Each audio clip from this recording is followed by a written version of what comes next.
So yeah, we continue our quest in connecting brilliant minds and ideas into the thoughtful community and sharing some projects here. So I'd like to introduce myself. My name is Ivan. I'm going to be hosting today's meeting alone. That's all by myself today.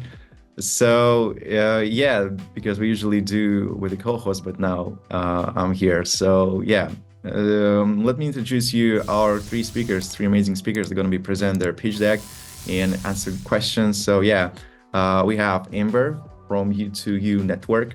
And we got Oleg, CEO at Binarix.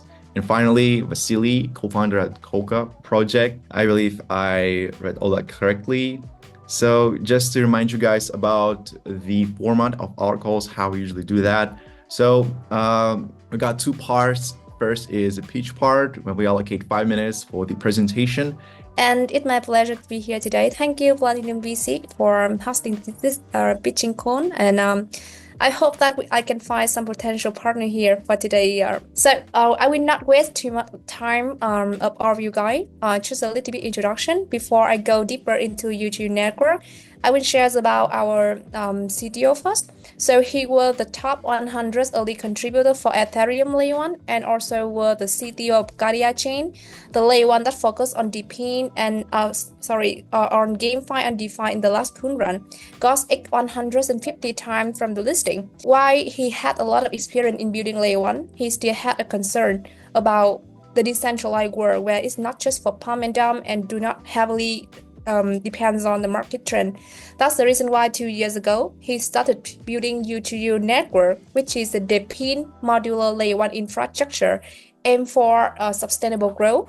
Up until now, we are backed by a big name in the market like KuCoin Venture, Chain Capital, IDG Blockchain, Cointelegraph, and so on.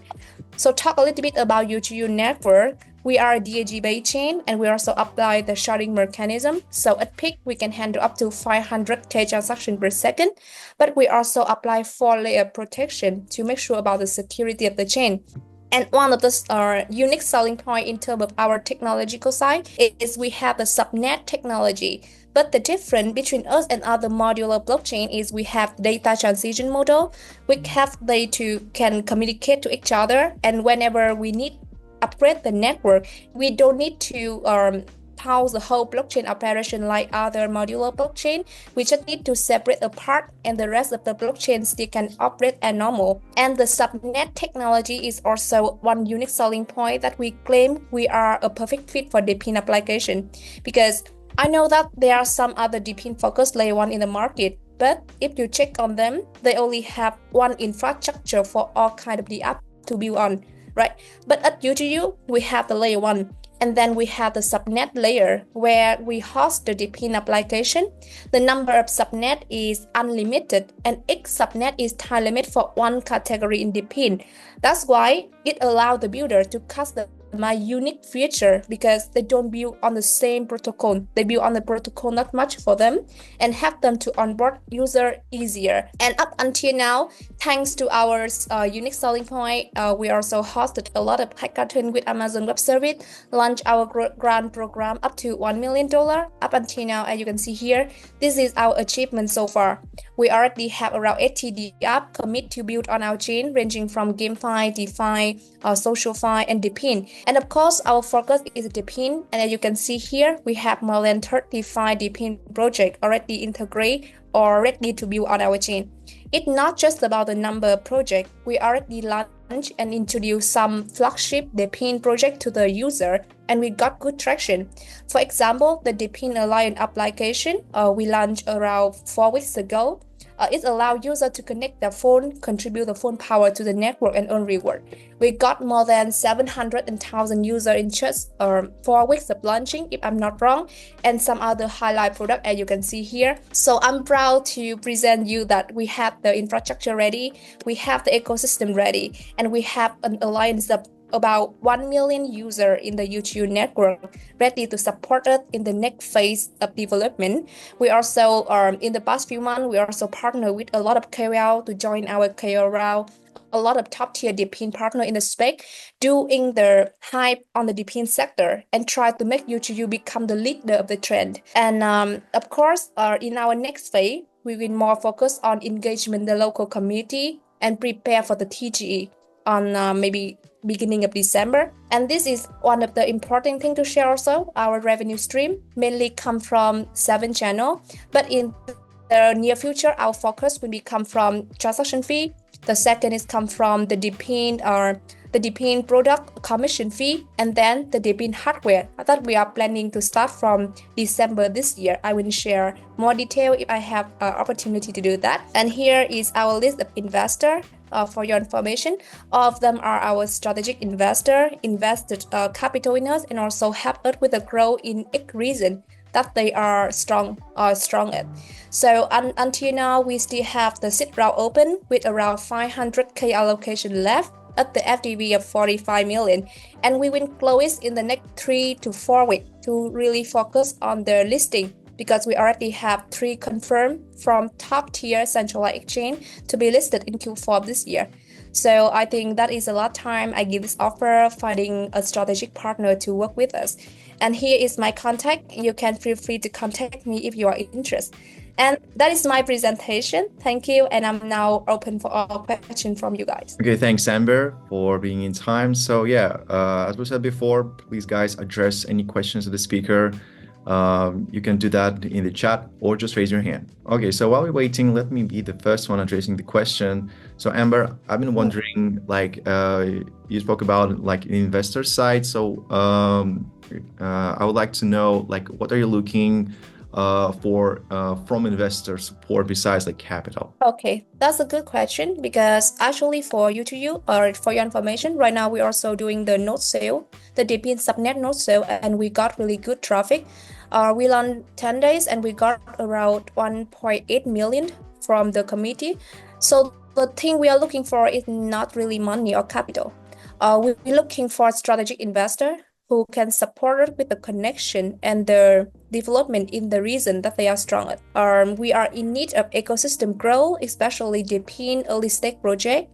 The second, we also need the resource from local community like Russia, Turkey, Japan, Korea, Vietnam, Europe, or US, because they have high trading volume that can bring like more trading volume on the secondary market when we go listing.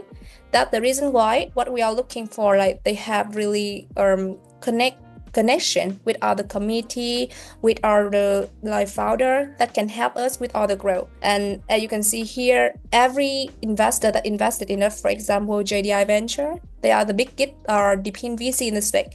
They invested in us, they commit, they also have a manufacturer arm, and they already produce and sell 500,000 minor device for helium and so on.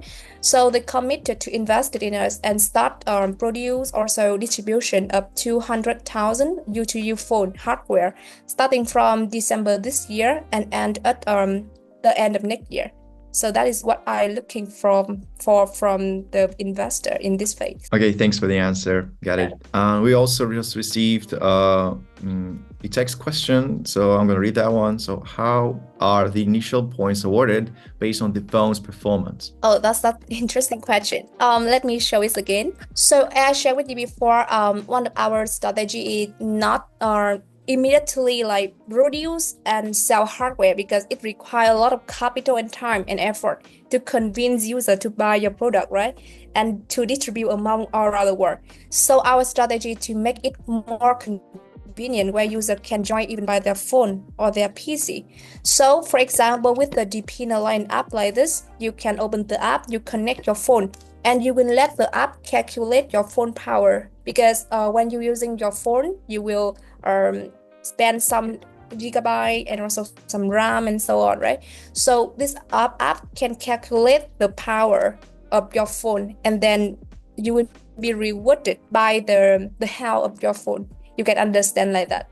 And within this app, we can also help other DePIN project to grow the user and user on social. That's why we also have some tasks from other DePIN partner, where user can come do the task and get the rewarded by other project. So that's the initial concept of the phone. Apologize, I joined a little bit late. Was maybe it didn't catch up at this point, if you already mentioned. How do you think about from a competitor's perspective, both in Web 2 and Web 3? Because I can think of, their competitors probably really with larger user base in the Web 2 space, and in Web 3, obviously there are a lot of DePIN projects right now. Who do you think are your closest competitors in this space, and how you think about combat with their strategies? That's a great question. So, okay, I will answer the first question, the competitor in terms of DePIN infrastructure. I think there are two big names I consider as two big names now also. Beside it is Peak Network or IoTech Foundation. So as I shared before, one of our unique selling point, let me show you, is our subnet technology. So basically, if you have a quick research on other DePIN infrastructure in the market, they only have one layer one, or you can understand like one protocol layer for all kind of the app to build on. In terms of tech stack for the builder, it's been hard for them if they want to customize some unique feature. Because imagination, you like dancing, you like singing, you like sport, and you are all in the same room. But at UGU, we have the subnet layer where we host the DePIN application only. We have DPN subnet for DPN application, IoT subnet for IoT application, and so on. And if the builder cannot find any subnet match for them, they can even use our SDK, Fox our SDK, building their own subnet and then build their application. And it allows them to customize unique feature, make them different compared to other projects in the market. So that is one of the unique selling point in terms of technology and the support for the builder. And the second thing, how we can compete with some, I think not really Web2 or competitor, how to say, our direction for U2U, we know we are layer one. And if a layer one want to be success, we need to find maybe 2 to 3 success projects that build on Earth first, boost their branding, and then UGU will go with them. So that's the reason why right now we are focused on finding some team that already have the Web2 business, but they want to go fully decentralized, but they are missing a technological support at how we can jump in. And right now we already have 3 projects ready. For example, we have a render project in Vietnam.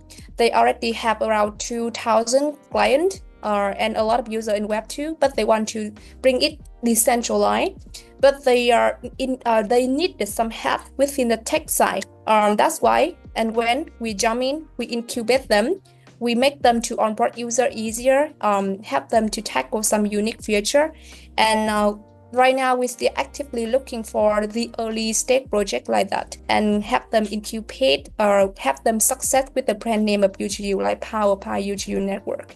So I wonder, can you elaborate on how you're gonna spend this 650K, right? You're gonna raise, for your project, and what milestones you wanna achieve using this money? Cool. So to be honest with you, Alan, right? We already raised 4.5 million in angel round, and for the seed round we raised in total around 3.2 million. Right now we only have around 500K allocation left, and let me share about how we can using the kind of fund. So as I shared with you before, over the last few months, we using the fund mainly focused on build global branding.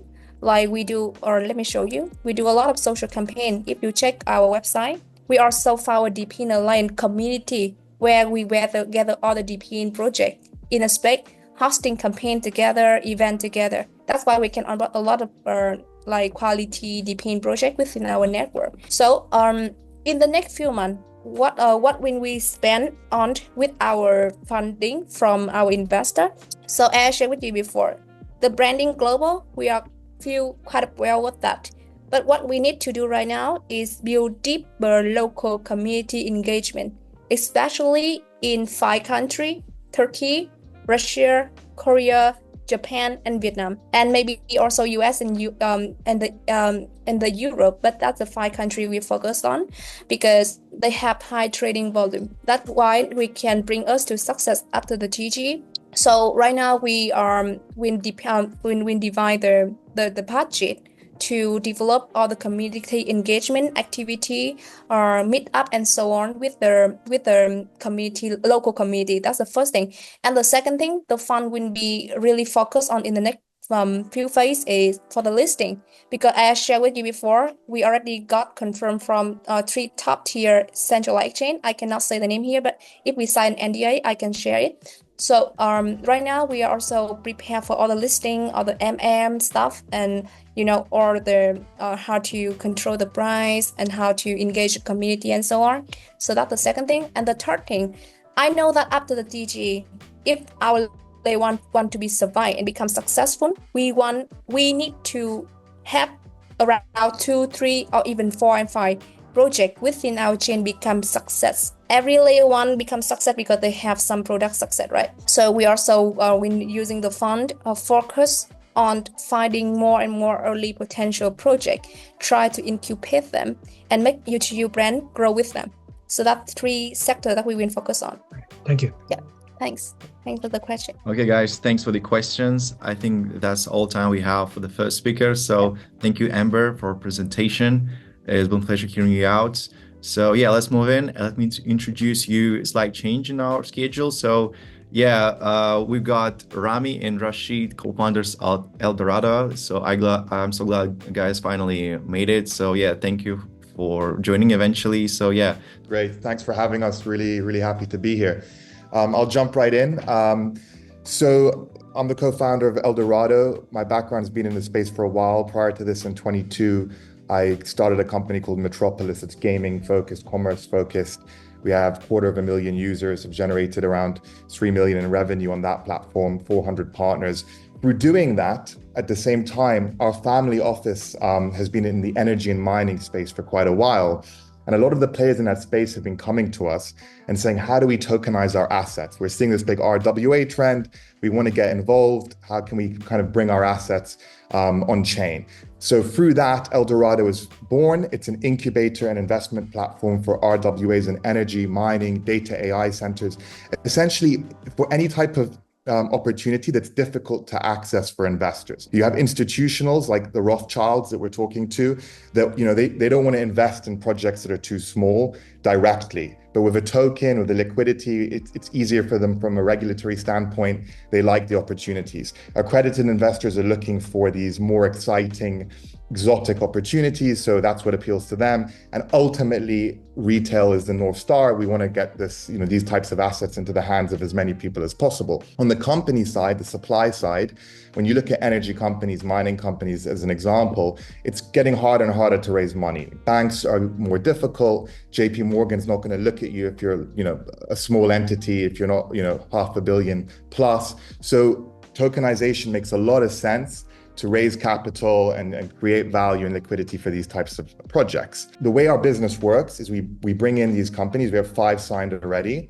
We incubate them. We take 300K upfront, a percentage of their token, and we also take 35% of their liquidations in the first 6 months post-listing. This is a really high number. A lot of investors say, why have they accepted that? It's because for them, they'd rather have a partner that can stay with them on the whole life cycle of launching a token, and they're willing to give up those types of numbers.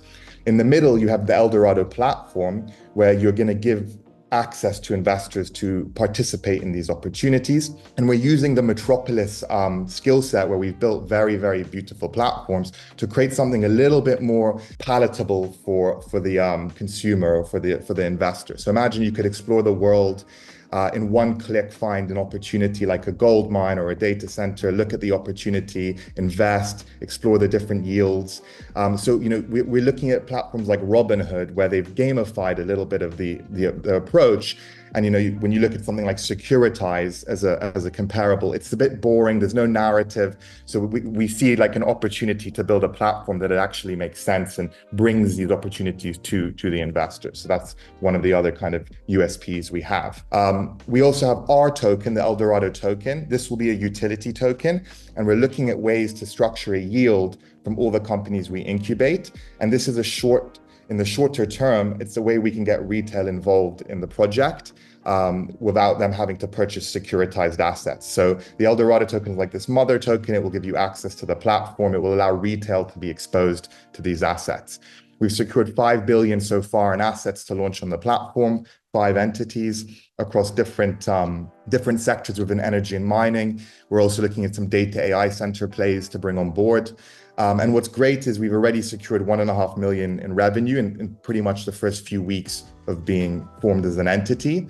That's the upfront fee that these companies are paying. And if you look at just the numbers, you take away all that on-platform commissions and transaction fees, you take away Eldorado's utility token, if you just look at the incubation side and you assume 35% liquidations with a 10 million treasury build, which is quite conservative for such assets. If we only did 5 entities a year, we'd make 20 million in annual revenues. So there's a real fundamentally strong business model here, just on the incubation side, with massive upside potential. I mean, 5 per year is extremely conservative as a number. We already have 5 agreed, and we have many more in the pipeline. So it's a very good business model.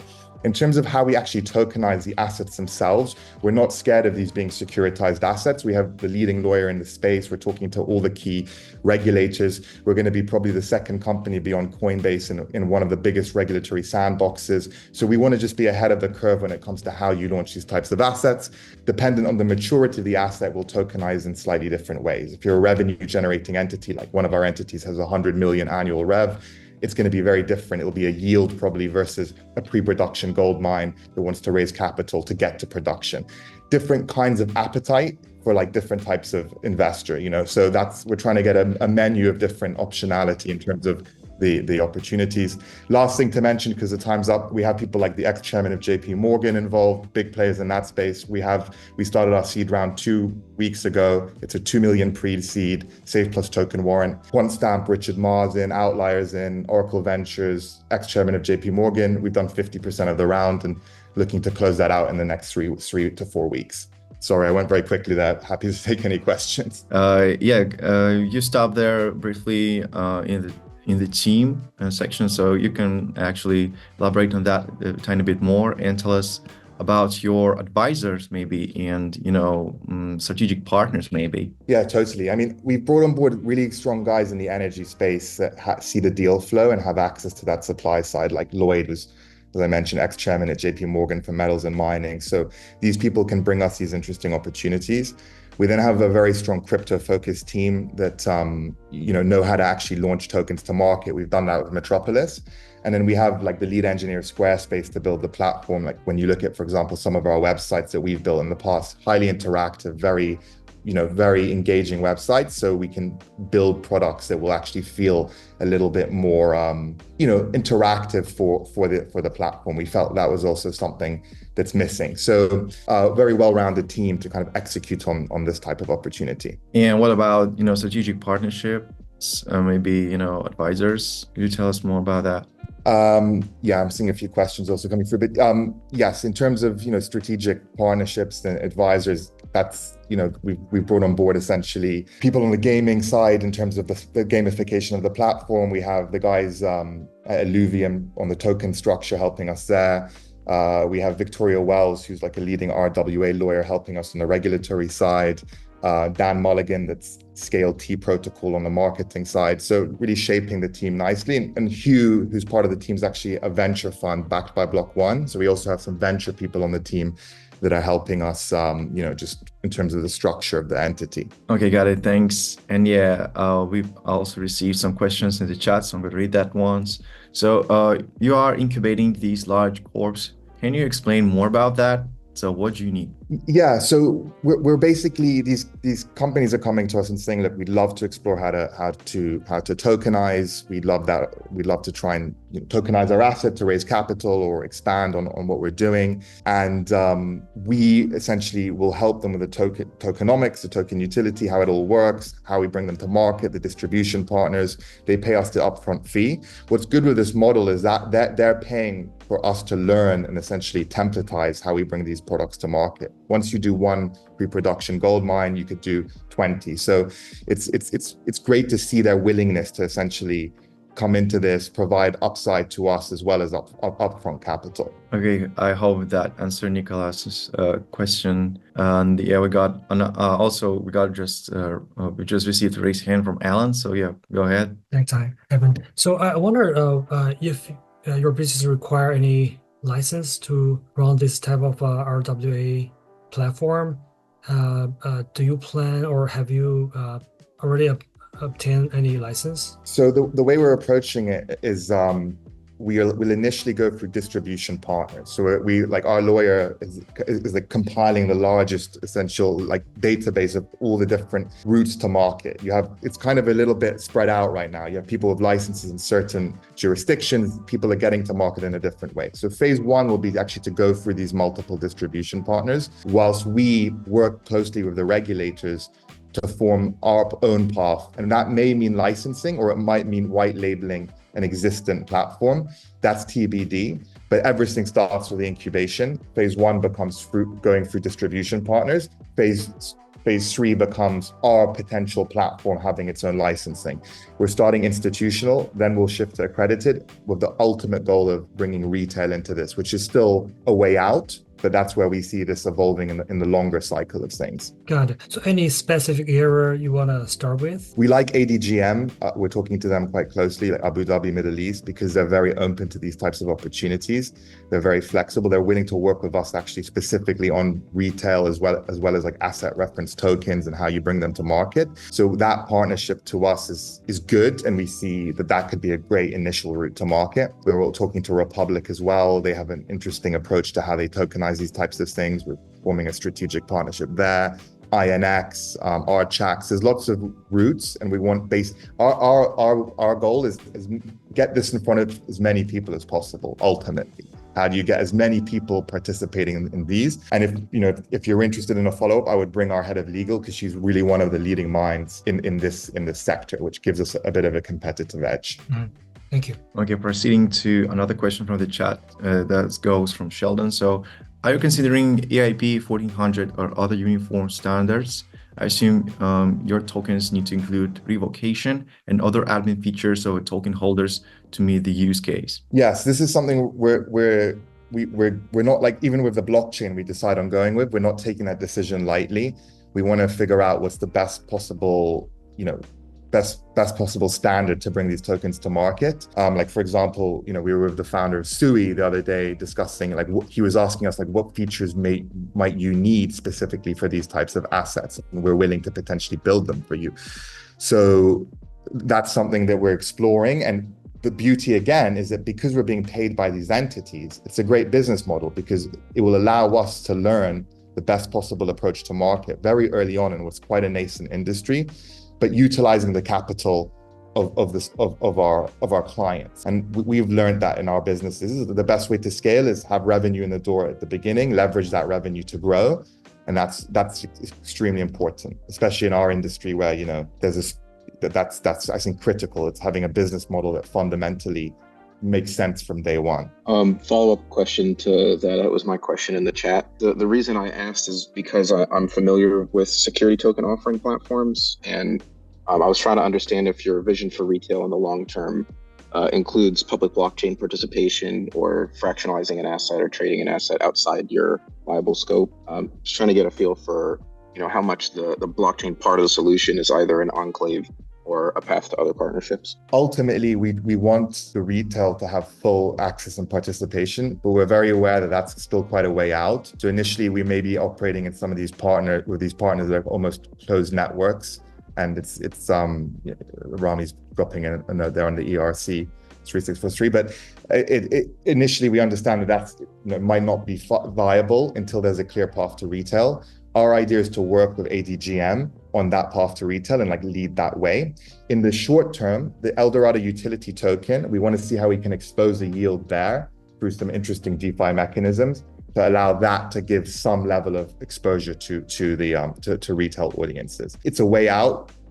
This is what we want to work on over the next few months. Like, what's that path to ultimately getting retail to access these things? It's still early, but that's the goal. I'd like to say huge thanks to Rami and Rashid for, I'm kind of glad you guys finally made it and, tuned in our call. So yeah, just FYI guys, I put all the necessary information to contact details in the chat. So feel free to connect with the speakers. Let's move on. And yeah, we got Vasili, co-founder at COCA. So yeah, hopefully he's with us here. So yeah, thanks for sticking in. Thanks, Vasili, for being here. Passing the mic to you. Yeah, hi everyone, pleasure to be here today. So my name is Vasili and I'm CEO at COCA Wallets, a place where non-custodial MPC meets virtual and physical cards. I have been in crypto for almost 6 years up to now, working with multi-party computation, non-custodial wallet development for other companies, wallet as a service and fintech solutions. Was among those who contributed to the creation of COCA at its early days, and now happy to be here presenting it to you today. So it doesn't matter whether it's a bear or bull market, on-chain economics is growing. So, and blockchain had more mass adoption metrics than it used to have like a few years before. But if we analyze existing non-custodial wallets, which are the heart of Web3 economy and serve as a gateway to Web3, they're still facing user adoption challenges. Those are still remain the same. Seed phrase, like numerous networks which are hard to manage for the end users, crypto specific such as gas and nonce, and no connection to the bank account, which I think is a must in 2024. And this creates a window of opportunity. And this is where we bring COCA in play. So COCA is thus a non-custodial wallet powered by one of the most secure key management technologies now in crypto, which is MPC. Biometric backup instead of its seed phrase. So the thing which is always with you is your face, hard to lose, which makes it quite a good way to safeguard your assets and access to your wallets. Virtual and physical cards, which you can use, where you can use your non-custodial wallet assets to pay online and at countless locations worldwide, as well as on-ramp, swap, earn, and many other features, which gives user true access to decentralized finances. So we are building COCA with an intent-centric approach, and we pay strong attention to blockchain abstraction. One of the adoption barriers we see is the network fees or gas, and here where we bring a universal gas token, which basically utilizes our unique MPC technology, with which we provide a blockchain agnostic solutions, which allows to cover network fees on any blockchain. By saying any blockchain, I mean that we are not reliant on smart contracts. So you can even use the universal gas token to pay network fee on Bitcoin, for instance. In COCA token, which creates a solid foundation for the future token utility. All this makes COCA not just a crypto wallet, but rather a fintech platform which removes the barrier between Web2 and Web3, which is still there. And it's super convenient with the users. So with a minimal marketing budget, we've managed to onboard more than 100K users already, received very positive feedback from the community, achieved product of the day on the product hunt, and in generally have quite a viable community which we continue to grow day by day. Our next step is to bring COCA wallets to more than 900 million users in Telegram in October. And that I believe will be the next huge step of growth of the product we have. So we managed to achieve that being driven by experienced founders, Dmitry and Pavel, who are co-founders of award-winning Virex app, which is a neobank in UK basically. The COCA team is independent from Virex, but it has ex-Virex members and MPC Wallet as a Service experts. And basically, that's where we have Web2 and Web3 bringing together, like to create a solution which targets specifically a specific group of people, right? Who are using centralized exchanges, but want to move away to a non-custody, but need a connection to Web2, which is a credit card, which we provide to them. I'll be happy to answer all of your questions. The wallet is up there. You can test it out for iOS and Android. You can download it just from the website coca.xyz. If you have any questions regarding the projects, I will be happy to answer. So thank you for your time. Okay, thanks Vasili for bringing in time as well. So yeah, guys, as I said before, feel free to address any questions to the speaker in whatever form you like. Okay, as we wait, as usual, let me be the first one to address the question. So I'd like to know more about the team and, their experience. So what's their background and, in the position and uniquely to this exact vision of COCA wallet? Yeah, sure. So the founders of the COCA are, as mentioned, Dmitry and Pavel, who are the founders of the Virex app, which is UK neobank, been on the market since 2016. So it's like a full ready neobank, which is up there for a long time, having a solid history of fundraise as well as solid user base. As one of the things which came in mind at certain time to both Pavel and Dmitry was to create a non-custodial wallet in addition to a centralized product they have, which is Virex, right? For this purpose, we have selected a certain amount of ex-Virex employees, which transferred to COCA like a separate entity, where also we've added an MPC and wallet as a service experts, which is basically me and my team who previously were creating an MPC solutions and MPC wallets. And at the end of the day, currently we have a team of more than 10 people who are building the solution, promoted in from different marketing channels, and we do that with a separate solid team now. We see a huge trend in traffic and positive feedback for the user community, which we are growing for a year almost now. Okay, got it. Thanks. And yeah, let me read the question from the chat. So here goes. How does the non-custodial debit card? Yeah, I see the hand still there. So how does the non-custodial debit card integrate with the wallet? Yeah. So as of now, the card itself is not really non-custodial because so we have a non-custodial wallet, right, from the one hand. And from the other hand, we have Virex, which we use as a card provider and a strategic partner. So basically, it's a combination of the COCA wallet and the Virex as being a card provider. That's current stage. So you are transmitting the funds to the Virex as a user, but it happens beyond your understanding. So we open an account there. And as of now, we have a centralized element, which is Virex account, which is created for user.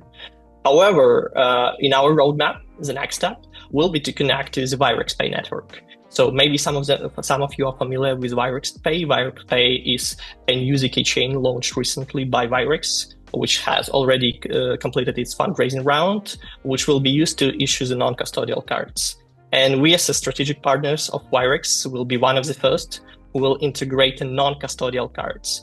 So basically, we will use that ZK chain to will connect your non-custodial wallet to that ZK chain smart contracts, which will be further used to get the funds at a point of time where you're paying in real world. The conversion will go through Virex from the crypto to fiat, and by that, from the user perspective, that's no ramp, right? Because you use your funds, they are on the back end converted to real fiat, and that's it. So we eliminate that's what I meant by intent-centric approach. So basically, as of now, that part is centralized, but we are slowly moving to the decentralized non-custodial card, which will be based on the Virex Pay network. Okay, thanks. I hope that answered the question. And yeah, I see the raised hand from Eliana. So please go ahead. Hi, Vasili. I think you probably answered some of the question I was having. So I was just want to kind of a double click on the fund flow because from my understanding, is this more of a merchant checkout solution with a self-custodial wallet basically at the front end? And you can call it a non-custodial debit card or something, but that's just a tap and pay function. So it's basically a merchant checkout solution for an app, right? To a certain extent. So Okay. Indeed we have a non-custodial wallet, right? So the user have funds stored directly within the app. So afterwards, COCA accepts stable coins, which are further used through a centralized account to and convert it, or you can call it off-ramped to fiat through a credit card the user is issued. So to a certain extent, you may call it, yes. Who do you leverage as your payment partner? So Virex? Yes, it's Virex. Virex is that the only one? Where are you guys live, looking to be live? In the US and in the EU, what are the target regions? Yeah, so currently Virex and COCA, as a result, we issue credit cards worldwide. So the markets we are currently operating is UK and EU.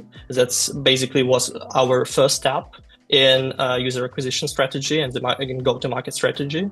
We have also conducted tests for Asia and Pacific region, and already we have conducted the tests within the Latin America and USA. So I think the Latin America, so the idea behind those testings, since the wallet operates worldwide, was to understand the cost of user acquisition for each region, to understand which region should be to put at the forefront. So as of now, we operate worldwide. Testing have been conducted as a result of the existing fundraise. We have a to-market strategy, which firstly will be more promotion in the EU and UK. Secondly, it will be APAC region, and finally, it will be Latin America. Okay, so you're going EU first, and then you go for US and LATAM. Like each region has its own unique challenges, I think, in general. And I would say a lot of the merchant checkout solutions I've seen, right? The biggest struggle they have is the demand. There's actually not a lot of merchants looking for that kind of solution, and all of them I talked to in the past year or so have pivoted. So what are your GTM strategies? Like, what are you targeting? Because you're looking at smaller SME type of, like, it's really hard to reach scale. So like, how do you be able to make sure you get the right partners for you to be able to reach, your first like 100 million volume? Yeah, that's in fact a great question. We see that from different angles, right? First of all, this is a close partnership. So as a lead of this round, we have Stellar Foundation, Stellar Blockchain, which is leading the round and is willing to promote COCA wallet as like the top wallet within the blockchain. So basically, we will join all the traffics and all the projects who are launched on Stellar through the COCA wallet. That's, I believe, one of the strategic user acquisition strategies we have.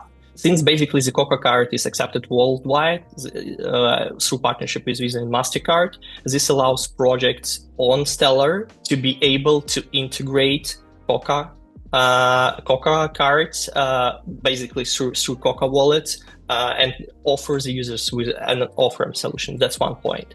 Another, we are more targeting also the target audience of ours is somewhere between those who have used and have previous experience with centralized exchanges, but want to move away from them and are looking for non-custodial wallets, which has an access to banking account, as well as who have access to different functionalities such as Earn, etc. So right now we are talking to MakerDAO, which is now Sky Money, who are also viewing us as one of the potential strategic partners for Telegram. So as of now, there are no wallets in Telegram, crypto wallets, which support a credit card functionality. Right, so we know that Stone blockchain is aiming to do that within Space Wallet. That's true, and we are currently also observing Tone as one of the parties who will fundraise.